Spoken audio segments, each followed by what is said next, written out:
Good afternoon, everyone. We are excited to get started on today's webinar.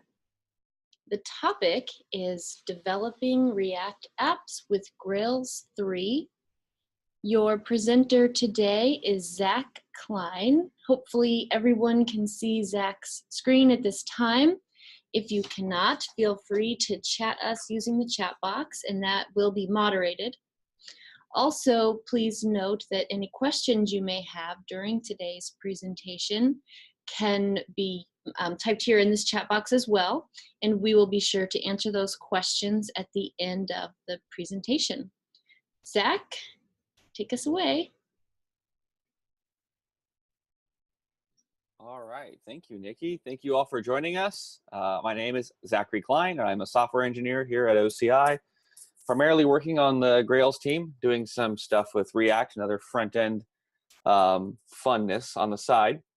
So this is developing React apps with Grails 3. I don't know, obviously I can't know the familiarity, stumbling on my words today, that folks have with React, and whether or not any of you may have attended any of my conference presentations on this topic. If you have, a lot of this is going to be this similar or the same material, but we're going to be looking at React itself, and specifically with an eye towards how we can use it with Grails 3 projects. And this is Grails 3, so there are some things that will apply to Grails 2, but for all practical purposes, this webinar presumes that you'll be using Grails 3. And if there are questions about folks who are on older versions of Grails, feel free to pass those questions along at the end, and we'll see if we can help you out. So we have a good bit of material to get through, so I want to get started. Some fine print here. Of course, we are OCI, and we've got a big and active team devoted to the Grails framework and to technologies surrounding that, training and conferences and all that good stuff. And training itself is a big deal at OCI, so not just Grails, not just React. There's lots of technical topics that our trainers cover, and there'll be contact information at the end if you're interested in that sort of thing. That's me again, Zachary Klein. I've been here since 2015 here at OCI. I've been working with React around about the same time. And in addition to React, I enjoy Angular, I enjoy Vue, I enjoy a lot of the front end stuff, and particularly seeing how we can, those of us who are working on more server-side projects and frameworks like Grails or Spring Boot, how we can take advantage of these newer front-end technologies. A couple sites I just want to highlight. Hopefully a lot of you folks are already familiar with these. Guides.grails.org is a project we launched, I want to say it was last year, maybe a little before that. This is just what you might expect, step-by-step tutorials, topically organized, and there's a number of things on this site regarding React and other front-end frameworks with Grails. Each guide includes a starting project, a completed project, so you work from the starting project, and hopefully your end result is the same as the completed example, but if not, that's there for you to compare and learn from. In addition, we have the Grails application forge. Both these sites have had a slight reskin, so these screenshots aren't quite up to date, but start.grails.org, that is the place to go if you're interested in getting started with Grails. No need to download a distribution, no need to set any environment variables or install any CLI stuff. You can go to start.grails.org, customize your application, your project rather, and download a zip file. You can even do it from the command line using a simple API, which is illustrated here. And of course, if you go to start.grails.org, you will see all the options you have available to you. This is definitely the way we like to start new Grails projects, and the way we recommend, especially if you're interested in Grails 3 and you haven't quite had a chance to play around with it yet. We'll actually be using the application forge in at least one, if not two, of the demos that we're doing today. So what are we going to learn about in this course? So we are going to have an overview of React itself, and hopefully that's going to be appropriate for everyone. If there's any React experts here, you may find this a review, but nonetheless, I think it's useful since a lot of folks still are new to React, hasn't been around for that long yet. So we're going to have an overview of the library rather, and it's not going to be very in depth just because of time, but it'll be enough for us to all follow along with the remainder of the material. And what we're going to really zero in on is how we can use React with Grails projects. When I was first learning React, I thought it was cool, but as a back-end developer who've been working with Grails for years, it was a little unclear to me how React and really any of these front-end, often Node.js-based frameworks, how they play with a framework like Rails, or if they even played at all. And it turns out they do, and they play quite well, and that's what we're going to look at. We're going to look at using the React profile, a couple different flavors of that profile, and if you're not familiar with profiles, we'll see what those are. We're going to look at Spring Security for securing React applications with Grails, and I have it crossed out here only because, unfortunately, I'm having a small technical difficulty with the demo. But we're also going to talk a little bit about deployment strategies for React and Grails applications. So that's a pretty ambitious agenda. So let's jump right into it. What is React? So at its basic level, React is a library. Of course, it's a open source JavaScript library from Facebook, and it has one purpose and one purpose only, and that is to render a user interface. React itself doesn't really even care if the user interface is in the web. It's not really its concern. It's just a way. It's an API for expressing your user interface based on some given data. And of course, since we are talking about web applications, we want that UI to end up in the browser. And so if you're using React in the web at all, you will have to use two libraries. You will need React itself, and you will need something like React DOM. And there's other renderers for React. So React DOM renders, obviously, to the DOM, to the browser. But there's other, you can render to native platforms like iOS and Android with React Native. You can render to VR, virtual reality, whatever the term is for that, canvases, I suppose. With React VR. So there's lots of options. You can render into memory for running tests. It's a very handy way of testing React components, is to render them into memory. So React itself is not so much concerned with where the UI is going. It's just going to give you an API for expressing what your UI should look like. So I want to look at, this is obviously a very simple hello world example.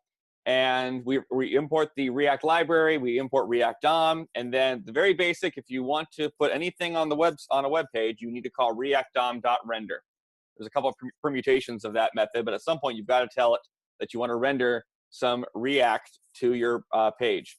And the render method takes two arguments. It takes the content to be rendered, which in this case is a couple of h1 tags with a hello world string, and it takes the DOM element that you're going to render to. Now, this is important because this will often, if you're writing a React app, this will be the only place where you see something like document.getElementById. Normally, typically, when you're writing a React application, you will very rarely, if ever, have to interact with the actual browser DOM. So you won't be calling document, you won't be calling window. You will be working entirely within React's own. It's actually they call it a virtual DOM, but for all practical purposes, you're writing within an enclosed space that React is interested in, and that enclosed space could represent an entire web page. It could represent a small component on a web page, but you're not going to be interacting directly with the DOM. So that's if you're used to using some of the older JavaScript UI libraries like jQuery, where you're using selectors and you're grabbing elements off the DOM, you're going to have to break from that way of thinking to use React, because you're not going to be playing with the DOM much at all, other than telling React DOM where to start rendering. So we render some content to an element on the DOM. Now the content is where things get interesting. So I told you that right here we're rendering an h1 tag. That's technically not true. Let me look at a little more complicated example, and then I'll explain what's going on here. So here's a this is actually a React component. In the previous example, we saw just rendering some raw content to the browser. Here we're creating a component, and the component is a class. JavaScript now supports classes, and we'll talk about that in a moment, but we create a class called greeting. We extend React.component, which is the base type for React components.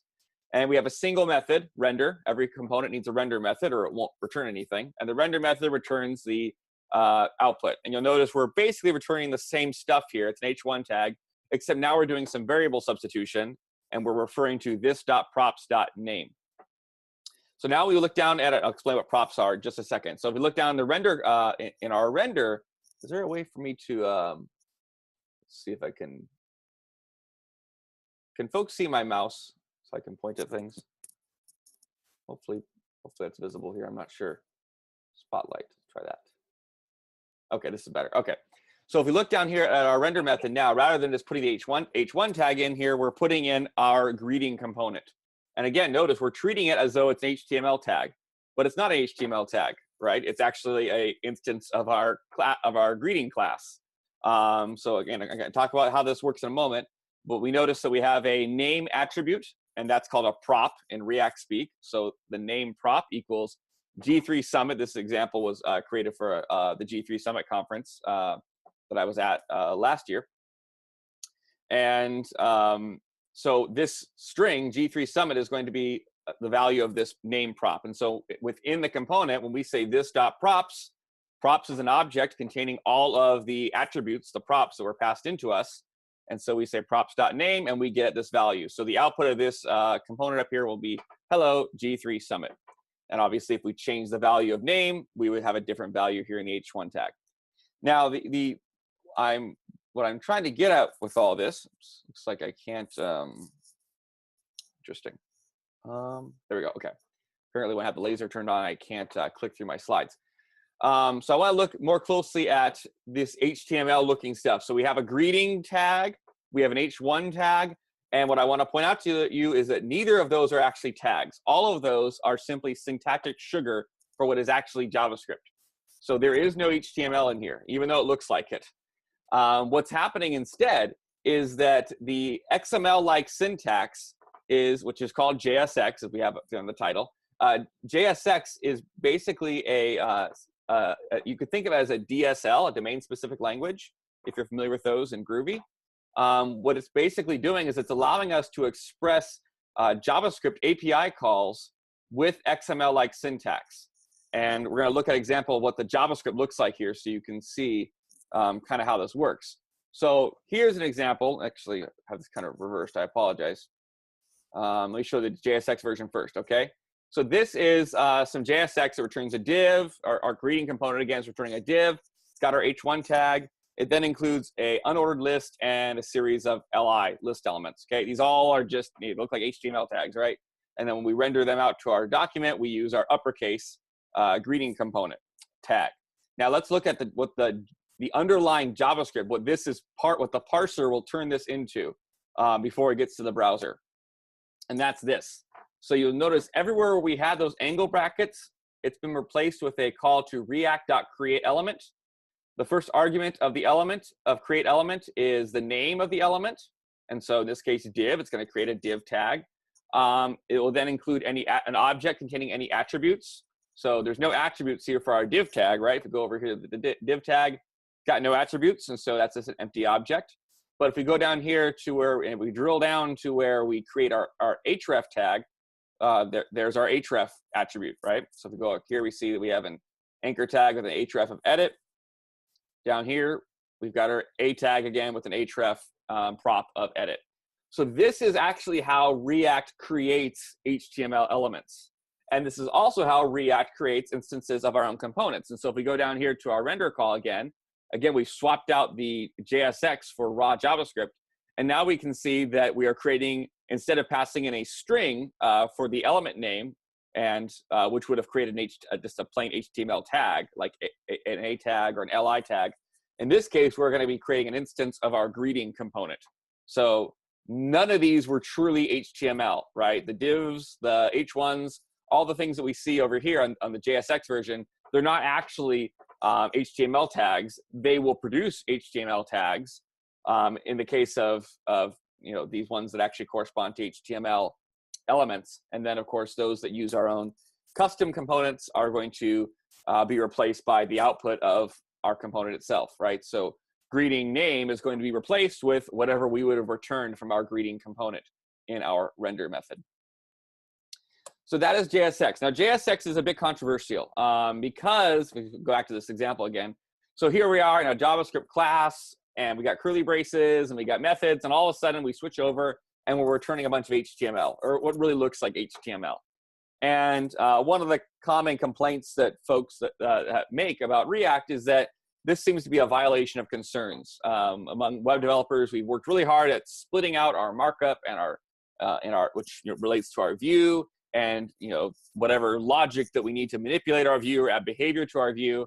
And there's been a pretty uniform consensus that these concerns don't belong together. That how data is displayed should not be hardwired and entangled with where the data comes from and what the data actually, how the data is manipulated.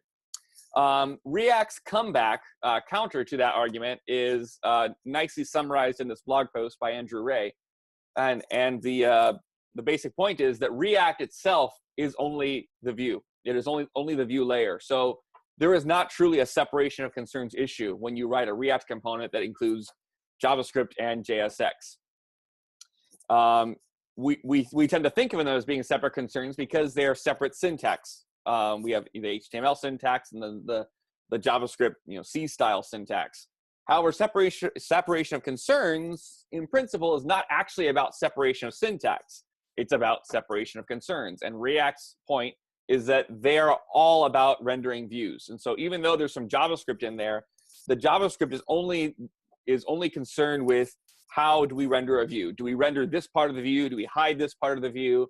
Whatever logic is in a React component is all or should all be view concerned. And so even though the HTML portion is what's used to actually spit out something onto the web page or onto the target, the rendering target, all of the code in a React component should be concerned with the view. And if it's not, then you may be using the wrong tool for the job.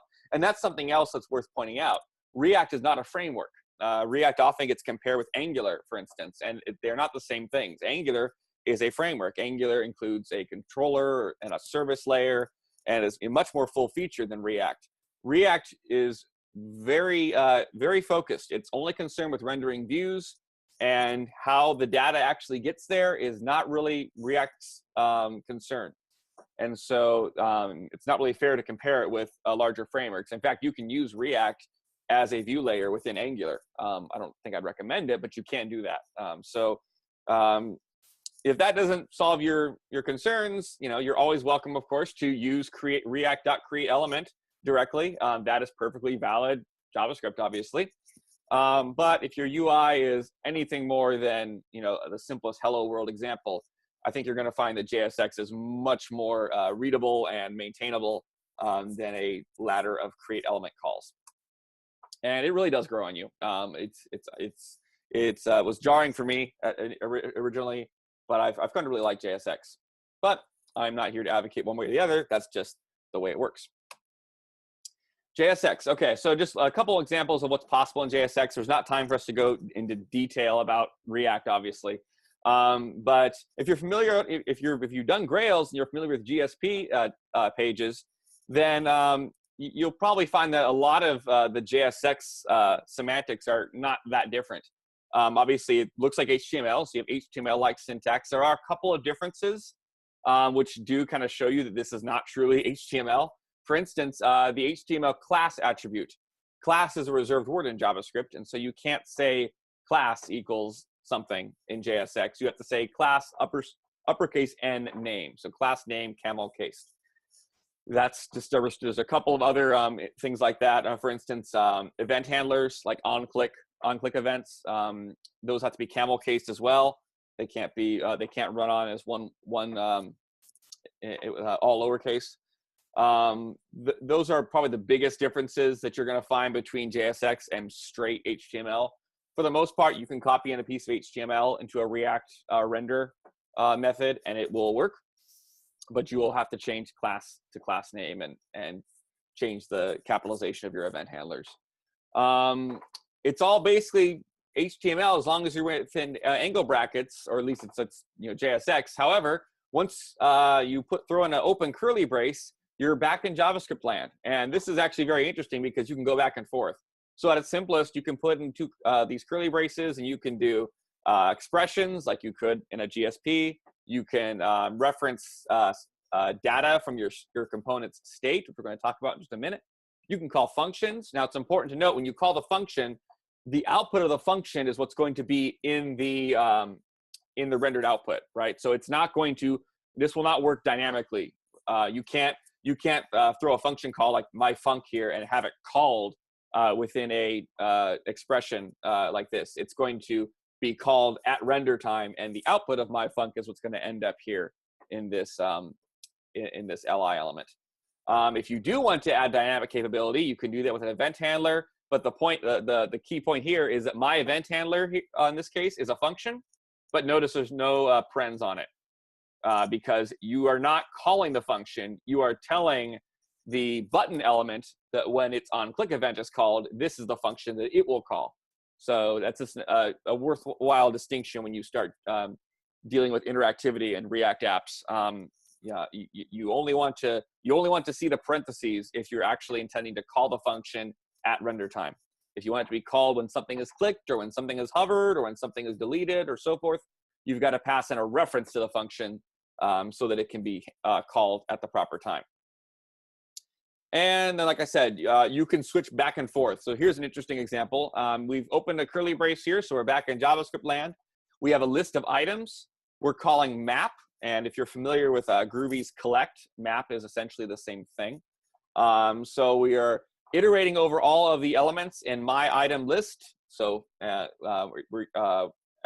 every item in there, we're going to take that item, which is the argument here. This is, if you're not familiar with this is a sort of a lambda expression called an arrow function. It's very similar to a closure. So pretend, if you're familiar with Groovy, pretend we're looking at a .collect statement here, and this item and the arrow here is a closure. And it really is a closure, actually. It functions exactly like a Groovy closure programmatically. So we iterate over all the items, and for every item, we're going to call this closure, this arrow function. And all we're going to do is we're going to return another li element with that item interpolated there. So we've gone into JavaScript. We've gone from JSX into JavaScript to do a map, and then we're returning JSX. And then within the JSX, we go back into JavaScript to render out the item here in this this expression. So you can switch back and forth, and you don't really, when you're writing it, you don't think of it as switching. Really, it comes pretty naturally when you want to render out HTML elements, or you want to render out other React components, and you just swap in the angle brackets and put in your markup. And then when you want to go back to JavaScript for something, you just use the curly braces. It's actually quite powerful. So that's JSX. We're going to rush through the next couple sections pretty quickly. And like I said, this is not an in-depth course on React. I just want to make sure you understand enough to kind of follow along with what's going on when we look at some of the code. React components have state, or I should say they can have state. You can choose to create a stateless component, but typically your React component has state. State is going to be the data that's internal to that component. So you recall earlier we were passing in a prop, a name prop to our greeting component, and you can certainly do that. But those and that also would qualify, of course, as data. But that data comes from outside the component, right? So we have a greeting. If we have our name prop here within our greeting component, whatever is rendering our greeting component gets to set the name. That's not the case with state. State is entirely internal to a component, and nobody else can see a component state. So this is where you hold on to data that only belongs to your component. State is simply an object, and it cannot be an object with as many key value pairs as you want. So here we have a single key value pair, the key being greetings. The value is an array of strings, which are various greetings that we can choose from. And then in our render method again, and like I said earlier, every React component at some point needs a render method, because if it does not, it will be a no-op. Nothing will happen. So every React component, you can have all the methods you want, but you must have a render method. So in this case, we are getting a hold of our greetings with this.state.greetings. And then we're just doing some simple random to fetch a random element from that array. And then in our return statement, we return the h1 tag again, and we include our random greeting followed by our name prop. So depending, whatever this is rendered, it's going to grab another random greeting from our state. So this element, this component here could potentially render hello G3 Summit, ho there G3 Summit, and salutations G3 Summit. So nothing really impressive going on, just illustrating how we can access state. Now, one thing that's important to note is that you cannot, you can only set your state in the initialization of your component. In this case, that's the constructor. So within the constructor of our component, we can say this.state and assign it to our initial data. If you want to add things to your state or change your state, you can do that, but you have to do that using the React API, and we'll see examples of that in a moment. But when you set up your state initially, it can only be set directly once, and that's in the constructor. And then, of course, you can access it from this.state. Similar to this.props, that gives you the object containing all of your props. This.state returns your state object. And if you want to change your state, there's ways to do that, but you do not do it directly. You will never say this.state.greetings equals something else, or this.state.greetings.push, for instance, to add something. You will not do that. It's bad news when you start playing with state directly. So state is important to React because, like I was hinting at earlier, a React component at its simplest is a JavaScript function that takes some data and returns some UI. And the way that the way that the UI changes. So if you want your, presumably you don't want your UI to be static. The only way to change your UI is to change your state. And whenever the state in a React component changes, or whenever any of the data that's an input to that component changes, that's going to result in another render of the component. It's going to result in that render method being called again. So for example, here we have a component with some state. It's rendered some output. Click this here. And then all of a sudden, some state changed. Maybe something was passed in from a parent component. Maybe an AJAX call was made and some new data from the server was retrieved. But in any case, there is now a different bit of data in our state. We have this orange star, right? And so when that happens, it's going to trigger another render of the component. So the component's render method will be called once again with the new state, and then the new rendered output will replace the previous output. And so that is how we would get a star into our page, right? We have no star initially. A star is added to our state. And then we re-render our output by calling the render method again, and now it includes our star. This happens every time state changes. It happens every time any data associated with the component changes. And that might not sound very impressive until you realize that in a React component, data represents almost every possible scenario, every possible state that your UI could be in. For example, your state might keep track of whether or not a user has clicked a button, whether or not a menu is opened, whether or not some text was typed into a text field. Any interaction that changes any bit of data associated with the component is going to trigger a render. And for example, if you have a simple form and you type in some text in an idiomatic React component, every time the user types in a character, the component is going to be re-rendered with the new character. So this means a lot of rendering is going on, and that is by design. That's how React works. And that sounds rather inefficient, but it's not, because React doesn't actually render the entire component every time something changes. Instead, React uses a technique called a virtual DOM, and this is no longer unique to React. Other frameworks are using this as well. What actually happens when the state changes, in this case, we've got a blue star and the star has changed orange. What React actually does is it makes a copy of the current DOM, the current output from the component in memory, and then it calculates what needs to change to the output based on the new state. So in this case, it's going to calculate that, hey, we need an orange star now, right? And then what React does is it will apply the minimal set of changes needed to update the DOM to reflect the new data. So in this case, The only thing that had to change was our star had to turn orange. And so the only thing that actually got re-rendered in the browser was the star, even though the entire component was rendered in memory, which is actually quite fast. And then it was diffed against the existing output, which is also quite fast. And only the actual change that needed to be made to the DOM is what the browser has to do. And so this minimizes the amount of time, the amount of effort that's needed to actually update actually update the output of a component. And there's ways you can customize this even more. There's times where you might not need to update. You might programmatically say, hey, for this state change, nothing in my component actually is going to change as far as the rendering. So skip this entire calculation. You can optimize your components that way as well. But in general, this is how it works. So something changes, the virtual DOM kicks in. Sorry, backed up too far there. The virtual DOM kicks in. A diff is made of the new state versus the old output, and then the minimal number of changes needed to make the DOM reflect the new state gets applied in the browser. And that happens hundreds, thousands, tens of thousands of times in any reasonably complex React application.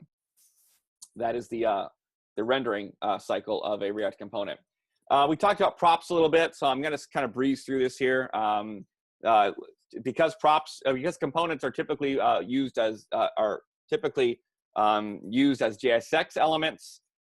You can use the curly brace substitutions to pass in props. So you can pass in functions, you can pass in expressions, you can pass in literal values, all that good stuff. And again, props also will trigger a rendering cycle with the exact same semantics that I talked about earlier with state. So props or state, external data or internal data, when either of them changes, it triggers a render of the component. And the last thing I was going to just touch on is that this applies across your entire React application. So typically, you're going to have one top-level React component, and it's going to be made of multiple children components, and they'll be arranged in some sort of a tree. So you might have a main component, then you have a user login menu component, and a page content component, and a nav bar component. And each of those components will have their own children components, and you build this hierarchy. And the only point of this next couple slides is that when data changes and a component higher up in the tree is re-rendered, it's going to end up rendering all of the affected child components. And affected means something in the new rendered output changed the data of a child component. Now, it's smart. It's not going to re-render the entire app every time something changes. It's going to figure out which components actually were affected by whatever piece of data changed. And so if for instance, your top level, you have a component that passes a prop down to a couple of children components, if that piece of data changes, it's going to cause those children to be re-rendered as well. Again, this is all done via the virtual DOM. It is all quite performant. React is plenty fast and only getting faster. But that is the life cycle of React components. And there's programmatic ways where you can kind of hack into that and change the behavior or add your own behavior at different points along that cycle. But that is how React components work. They are basically JavaScript functions with some inputs, some internal data, and whenever their data changes, they re-render themselves. They will call their own render method and potentially call render methods of children components until the whole UI finally reflects the new data. That was very whirlwind, so I apologize that I went too fast for some. But there are plenty of excellent resources out there for learning React, and so that's not the purpose of this webinar. There's a lot of associated libraries around React that are often used together with it. Main thing I want to point out here, I'm not going to walk through what these all are, but it's worth noting that if you want to learn React, learn React. Don't get confused by trying to learn Flux or Redux or any of these other accompanying frameworks. Focus on React. React works great on its own, and you can build reasonable applications with it. And once you understand React itself, you'll have a much easier time seeing the pain points that these other libraries try to help you with. And so don't try to learn everything at once. You will contract JavaScript fatigue very quickly. All right. These slides will be available later, obviously, and so you can check these links out later. Just some resources for learning React and doing cool stuff with React. Build tooling. I'm going to kind of skim over this. We should all know, hopefully, that React is part of the Node or NPM ecosystem, and so it's typically installed with NPM and most oftenly used with Node.js-based applications. So there's a bunch of tooling associated with that. Most important ones for us are going to be things like Webpack and Babel. So I'm not going to spend time on that. I'm not going to spend too much time here either, because I hope that the fact that you're on this webinar means you already have some idea of why you might want to use React and Grails. But just to say it briefly, Grails makes a great RESTful backend for single-page applications of any flavor, React or otherwise. And there's a lot of really, really powerful features, and it's specifically a couple ones that are a bit newer. Things like JSON views, which make it extremely easy to customize and create really expressive JSON endpoints, and let you have real fine-grained control over what your data looks like. Support for hypermedia formats like HAL JSON or JSON API. And what I really am excited about these days is GraphQL, which is catching on. It's kind of an alternative to traditional RESTful APIs. And if you play with GraphQL at all, you know what I'm talking about. And the cool thing about Grails and about Gorm specifically is that you can create a GraphQL API with literally just a single property in a domain class. And it will build out an entire spec-compliant GraphQL server with a demo browser, and it's pretty impressive. Check out guides.grails.org. There's a guide on GraphQL with Grails, and there will be another webinar in the coming months on that topic as well. So check that out. So approaches for using React with Grails, and I apologize that this has gone on long. I will do my best to explain this thoroughly, but we will have to press on pretty quickly. There's 3 basic ways for using React with Grails that I found, and these approaches will apply whether or not React is your topic. Angular, Vue, any of these modern kind of semi-standalone JavaScript frameworks will kind of fit into this next section. The asset pipeline. The asset pipeline is the traditional way of handling static assets, JavaScript and so forth in Grails. Has been since the late 2 releases, I believe 2.4 is when it became standard. Very powerful plugin, very performant. And if you've been working with Grails for a while, you probably already know it. And so there's good community support for it. And it just does a really good job. There is no technical shortcoming to using the asset pipeline. It does all the stuff that the newer build tools offer, and in some cases does even more. And there are a number of plugins available for the asset pipeline. This is from assetpipeline.com, asset-pipeline.com. Check that out if you would like more information on the plugins and such that are available. So how does that work? This is not specific to React. Just how does the asset pipeline work if you want to serve up a modern JavaScript application?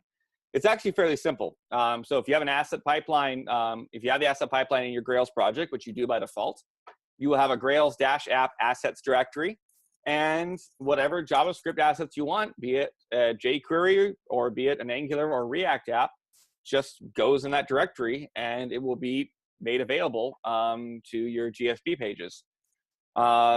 It's actually fairly simple. Let's see if I can break for a real. I'm not gonna build this out. I'm just gonna show you kind of what it looks like. So hopefully everyone can see my IDE here. This is some of the sample code that will be made available afterwards. I have here a pretty typical Grails application. I'm gonna zoom in here. Hopefully this is all visible. Nikki, if people are having problems, unmute, let me know. Hopefully everyone can see what I'm showing here. So All good. All right, great. So we've got a standard Grails asset pipeline set up here, but you'll notice that within that, we've got a couple of different, differently named files than normal. and that's these .jsx, .es6 files. And the file extensions are how Asset Pipeline determines the type of asset it's dealing with. And because we are both using JSX and we are using ES6, which is the latest version of JavaScript, we have to have double file extensions to use the Asset Pipeline. Let me go ahead and open this one right here. So you remember we were looking at that React DOM statement earlier. Here it is. This is basically what we were looking at on that slide, and I'm not going to have time to go through the actual React code, but you can see this is basically how it works. You import the libraries. You will have to get these libraries installed, and this demo application here demonstrates how to do that. So you will need to have React, the actual React library and its dependencies installed, and those are here under assets/vendor. A lot of stuff in there actually. So once you've done this, we've called React DOM.render. We passed in our component, and then we got to reference an element on the DOM. And if I jump over here to our index.jsp page, scroll down here, there it is. That's our div ID of root, which is what we specified in our call. And since this application.jsx is going to be included by default with our main layout, that means that this render call here is going to find that div, and it's going to render our greeting component. And this all works, I promise you, but we don't have time to check it out right now. But this is a very, well, I shouldn't say very, but a fairly minimal resistance path to adding React to your Grails application. Everything else about this project is straight up Grails. It's got GSPs, it's got all the features that you're used to in a Grails web application. It's like something's not set up in my environment, so I'm just gonna press on here.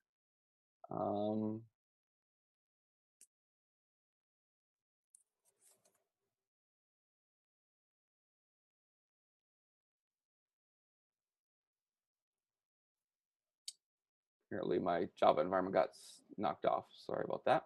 Where is my keynote? There it is.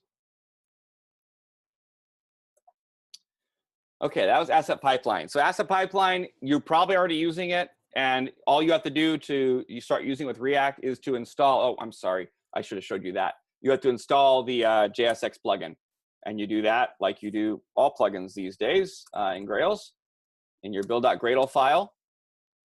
Scrolling down here, and highlight it. So you'll see that I've added the JSX Asset Pipeline plugin, that the same version that goes with the current version of the Asset Pipeline that we're using in this project. Add that plugin to your project. There's a little bit of config that you don't even need necessarily, just optimizes some things. That is basic. You just add the plugin, and then you can start using .jsx files within your application, and you're good to go. That is a perfectly valid and useful way of using React within a Grails application. I'm going to start that up in the background so we can take a look at it a bit later. Oh, this is weird. Okay. Moving on. The second approach to using React with Grails that I've found, and this is the one I've used probably the most, is what I call the hybrid web app. And I'm not really sure of a better term to call it. The idea with this approach is that we're going to take a standalone front-end project, like a React project, a React app, and we're going to build it with the normal tools that JavaScript developers use these days, things like NPM and Webpack.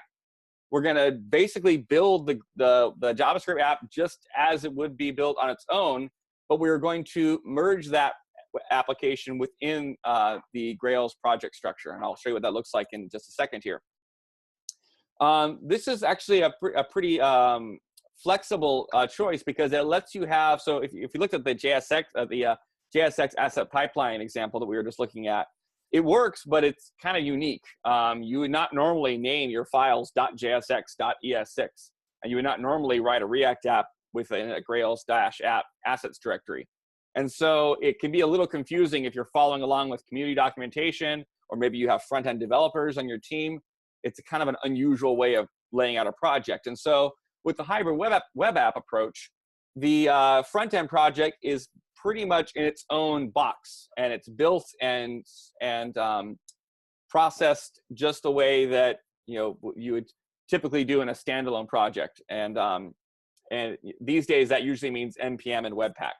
In the old days, it might have meant using things like grunt and gulp. But regardless, it's being built with JavaScript tooling, and it is then being served to the GSP page from the asset pipeline. And I'm going to skip over this here. Webpack is the tool that does the JavaScript side of the processing. Webpack actually, if you're just interested as what it is, it really is a competitor to the asset pipeline. It does what the asset pipeline does, but it does it in a native JavaScript fashion, and it's much more prevalent in the Node.js and front-end developer space. So how does this look? So instead of having a bunch of JavaScript files within a Grails app assets directory, we instead have a standalone web app directory, and I like to put it here in source main web app, but you can put it almost anywhere, just somewhere within your project structure that makes sense. And this is just a standalone React app. It has no direct connection to Grails. The only connection is that Webpack, which is sort of the asset pipeline of the front end, is going to process the React app, and it's going to push the result into the asset pipeline. And then you're going to load the results, the resulting JavaScript on the page, just like you load any other piece of JavaScript using the asset pipeline today. But of course, the JavaScript you're going to be loading is going to be your React application. And so, as a practical example, if you were going to write your entire app in React, or your entire front end rather in React, you would have a GSP page that would be a blank page, effectively, with the single div for you to render your app onto. And the asset pipeline would bundle up would take the output from Webpack, and it would load that onto the GSP page. And then when the page is loaded in the browser, that JavaScript will be executed, and the React app will be rendered onto the GSP page. That's pretty much all there is to it. Now, because this is a hybrid, you could potentially, and this is if you're interested in just kind of playing with React or using React for part of an app, you could have a full GSP page with only a sub portion of it being rendered by React, right? You might have a monitoring widget or something that does some independent, Ajax call or whatever. It doesn't actually need to be done within the GSP page. You could write that in React and then render that into your nav bar or wherever. React does not need to take over the whole page. It can, whatever extent you give it with that initial render target element, that's all it'll constrain itself to that. And so you can quite happily mix in React components into a GSP page, as long as you're not trying to pass data back and forth. That is pretty tricky.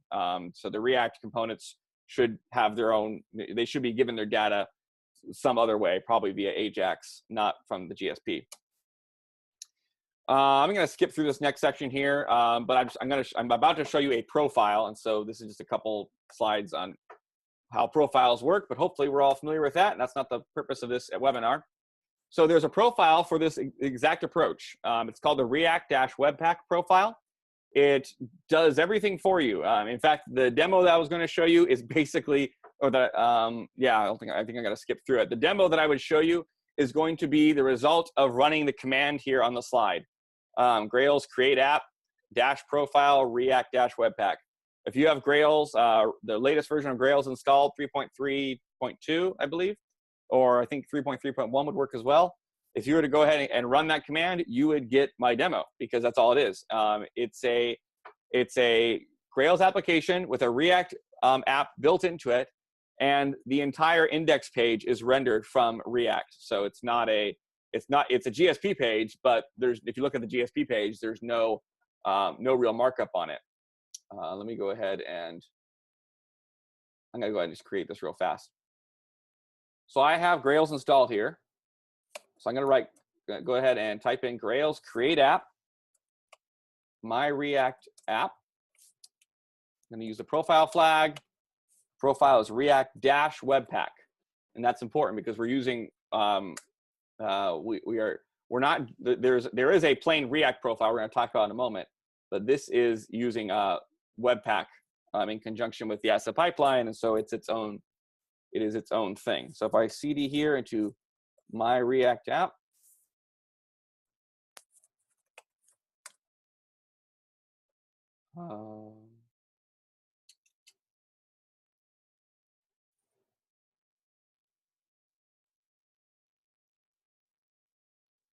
can open this in the IDE just because it's easier for us to look at it that way. Oh, come on. Don't do this to me now.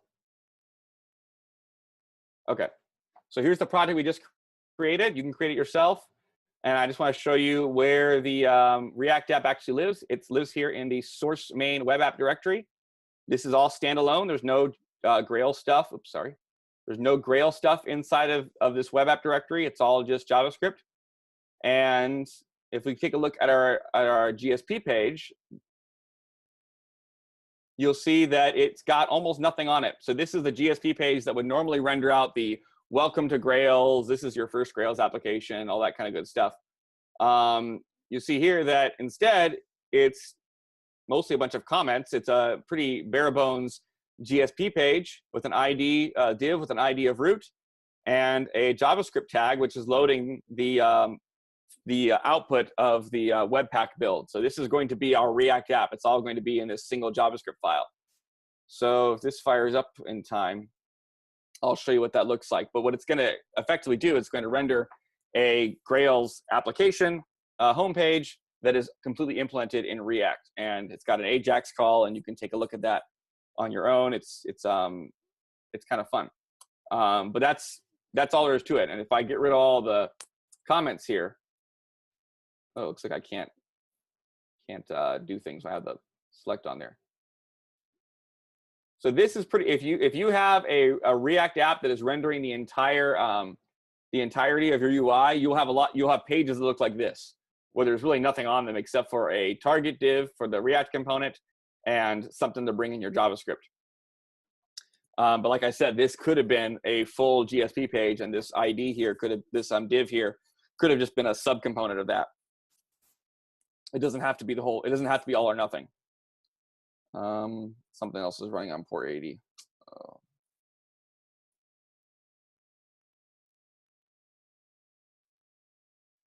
I don't even know what.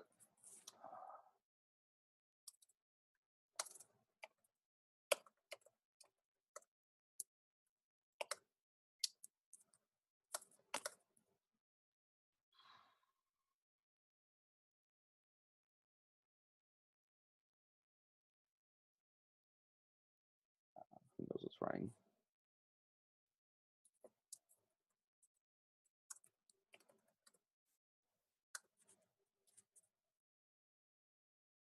All right, well, it's going to press on. I apologize, but there really isn't time with the material I have to go through the demo. And like I said, it's not actually anything that you can't take a look at yourself. So I'm going to press on here. Back to our slides, trying to finish this up. Okay, so this is kind of what the file structure looks like. I was going to show you all the JavaScript files live within source main web app. And then Webpack will output the built front-end app into the assets JavaScript bundle, and that is what's going to be loaded onto a GSP page. And that was our ill-fated demo. I apologize for that. That's I don't know what's going on with my system. Apparently, I got some zombie Java process running. So the last approach that we're going to look at is multi-project build. And this is sort of, this might be the path of least resistance if you want to build a React app with Grails, and that is to build your React app separate from your Grails app. And the way that we do this is we use the Gradle multi-project build support so that we can have a single project that includes a Grails app and a React app that are independent. And if you're going to do this, of course, this means you're going to have two different servers running at the same time, a Tomcat or some Java container running a port 8080 or something like that, and then you're going to have a separate static server that's running the React app. And so that means you're going to have a cross-origin resource. Forgot what the S stood for, but core support will need to be turned on. And of course, we have native support for that in Grails, so you don't have to write any code at all. Just turn that on with the config property. The advantages of this approach is that your front end and back end are nice and clean. They're separate. You could point the client at a QA server or a development server or production if you're living dangerously. And it allows you to have separate front and back end teams that are working independently. And of course, this And you have that somewhat in the other approach as well, because the front end app in this approach here, it's still separate. It's still separate, but it is inside of a Grails project, and that is kind of unusual.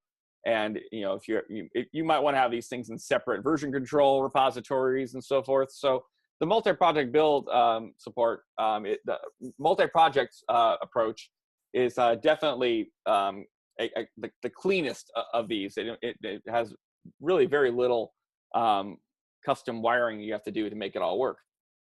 And we have a profile just for that. So we have a React profile that will create a multi-project build. It uses create React app, and I'm not going to explain too much what that is. If you're familiar with React at all, you've probably heard of it. It's basically a simple CLI that lets you create a standalone React app, does all the configuration, all the build processing you need, and it includes a static server. So that's just perfect, because that's what we need in this case. We need a standalone React app that can run on its own, in addition to the Grails application that's going to provide the RESTful backend. So the React profile provides exactly that.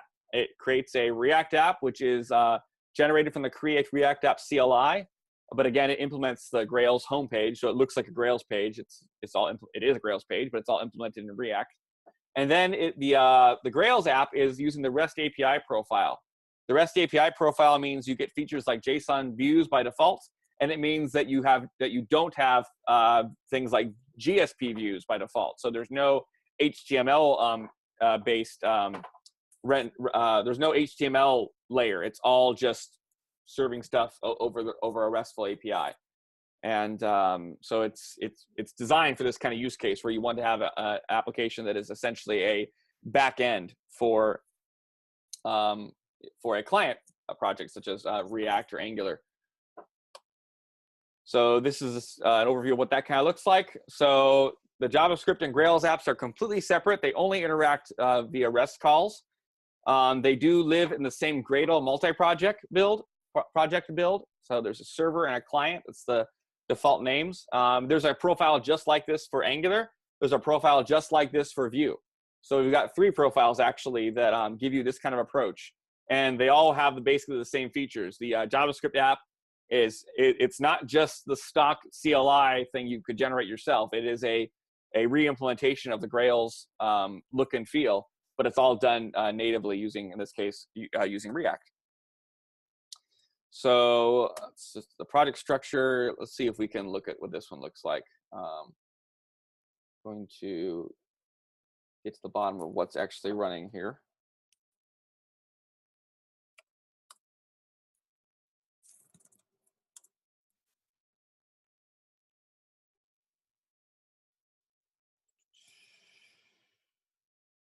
Close that.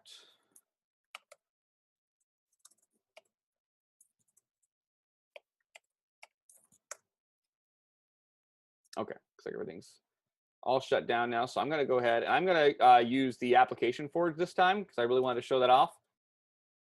And this will be the last demo that I'll try to do because I know we're just about the end here. So let's go to start.grails.org. We create an app called My React App. We're going to go down here to profile and pick the React profile. And we'll just go ahead and generate the project. That'll give us a zip file. You can save. To grab that zip file here.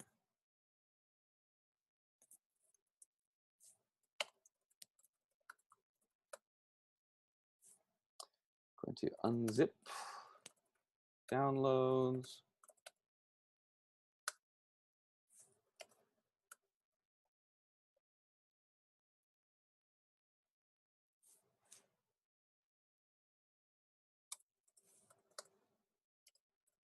All right.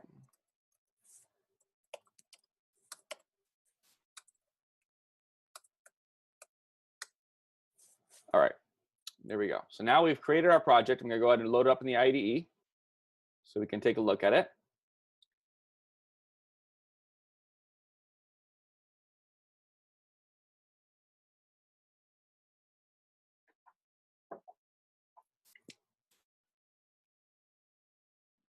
Should be up here shortly.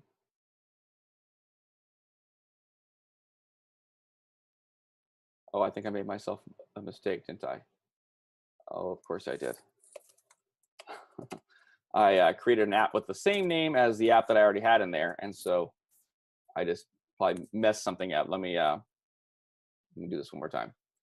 Don't need to download it again. We still have it. There we go. Okay.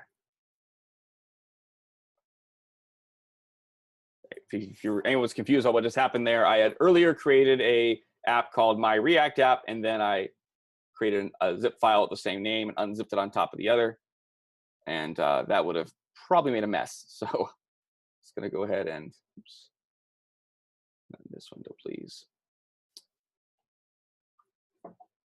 All right, so here's our project. So the client directory is what's going to contain our React app itself. So this has a source directory with a bunch of JavaScript in it. It has a package.json file. It does have a build.gradle file. That is simply to allow for convenience. It gives you some Gradle tasks you can use to run the JavaScript application or to build it.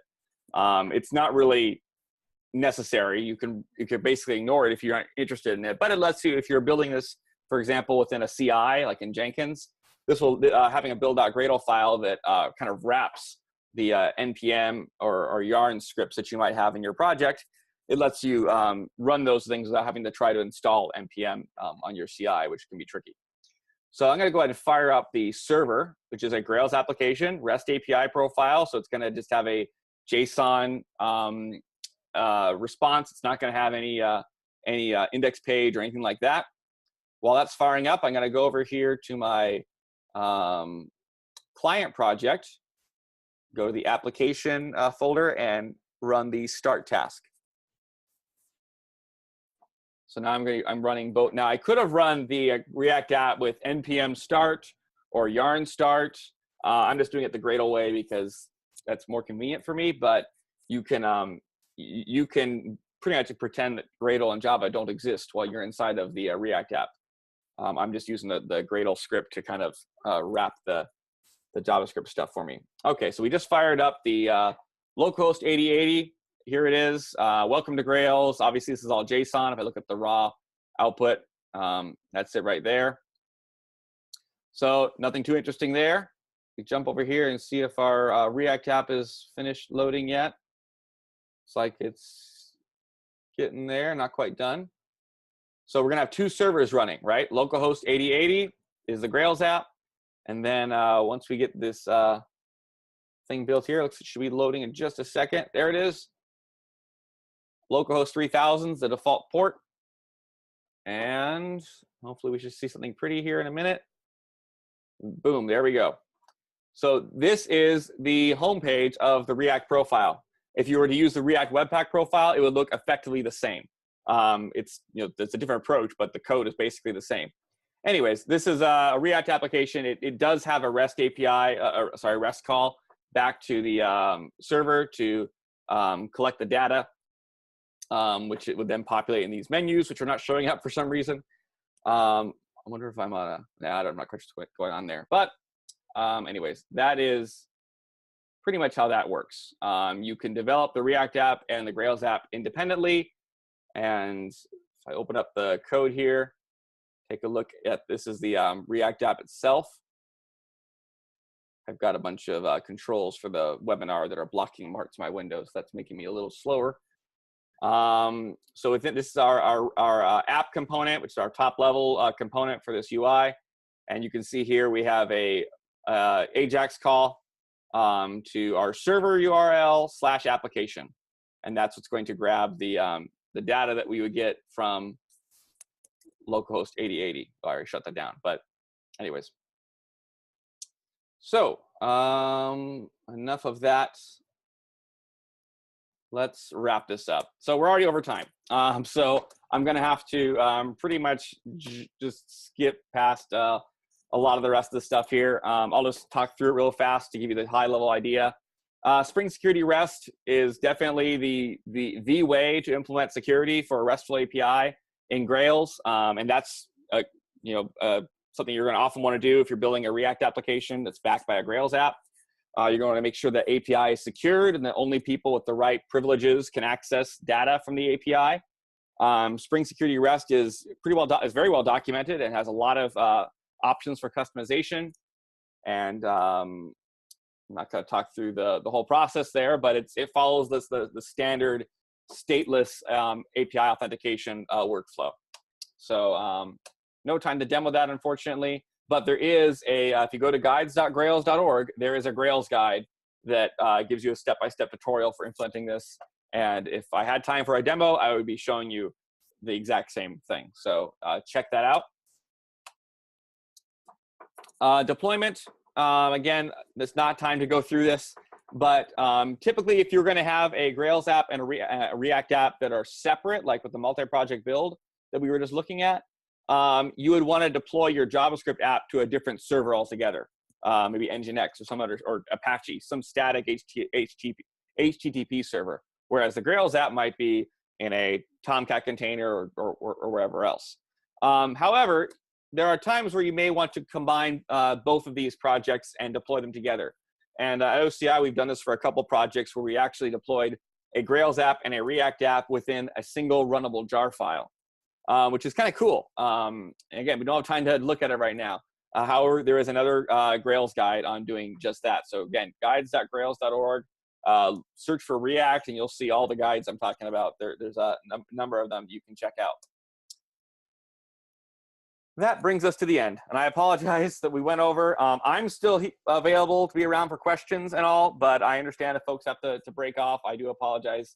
I think I had a little too much material in there. This I just came off of not just came off, but fairly recently came off of a 6-hour class on the same material, and I think I must have let some extra content bleed into the webinar version. But we're going to do this again. There's more workshops in the pipeline that'll be coming in the next couple months. Like I said, check out the guides.grails.org website, as well as our other resources online. And ping us on Slack. We always looking to help folks out that have questions. And also the link up at the top, grailsblog.objectcomputing.com, is the official team blog for the Grails folks. So some handy tips are on there as well. And yeah, thank you all for sticking with me. And I hope this helps you out, and hope you have fun working with React and working with Grails. Thank you. Thanks everyone for joining the webinar today. As Zach mentioned, please visit grailstraining.com, where you will find links to all of our upcoming webinars and training events. Thanks again for joining. Have a great day.